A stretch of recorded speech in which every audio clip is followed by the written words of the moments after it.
Crusoe begins to love Friday and, in the course of rudimentary conversations with him, learns that the cannibals periodically visit the island. Crusoe also acquires enough geographical information to locate himself near Trinidad. Crusoe finds out that Friday is aware of mainland Spaniards who kill many men. Crusoe attempts to educate Friday in religious matters and finds that his servant easily understands the notion of God, to whom Friday draws similarities with his own deity Benamuckee. Friday has more difficulty understanding the devil, not grasping why God does not rid the world of this evil being permanently, and Crusoe has trouble answering this question. Crusoe admits that he lacks the religious knowledge necessary for instructing Friday in all the aspects of God and the devil.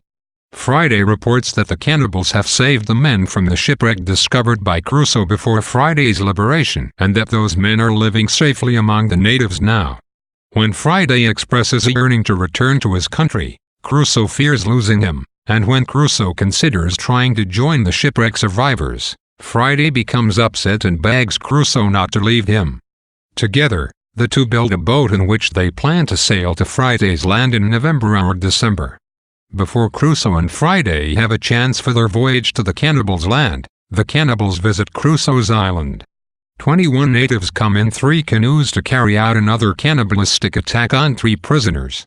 Hesitant on moral grounds to kill so many, Crusoe reasons that since Friday belongs to an enemy nation, the situation can be construed as a state of war in which killing is permissible.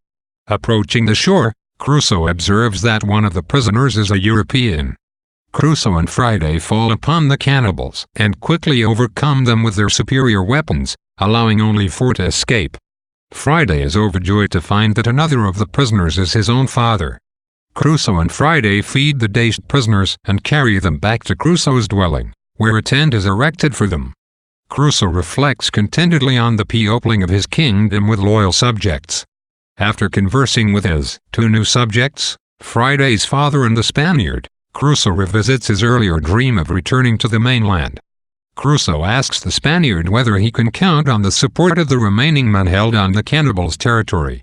The Spaniard says yes, but reminds Crusoe that food production would have to be expanded to accommodate so many extra men. With the help of his new workers, Crusoe increases his agricultural capacity. He gives each of the new men a gun.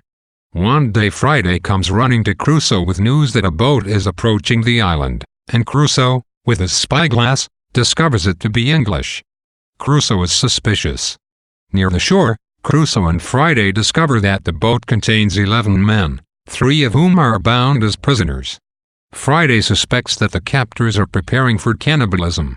When the 8 free men wander around the island, Crusoe approaches the prisoners, who mistake him for an angel. One prisoner explains that he is the captain of the ship and that the sailors have mutinied.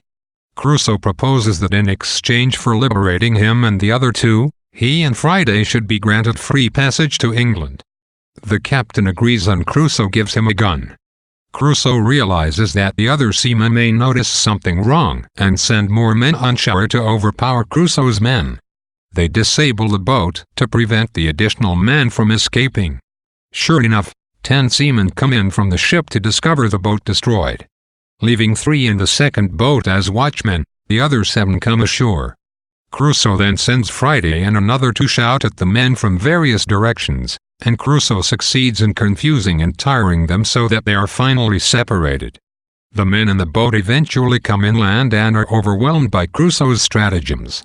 On behalf of Crusoe, the captain, finally addressing the remaining men, offers to spare everybody's life except that of the ringleader if they surrender now.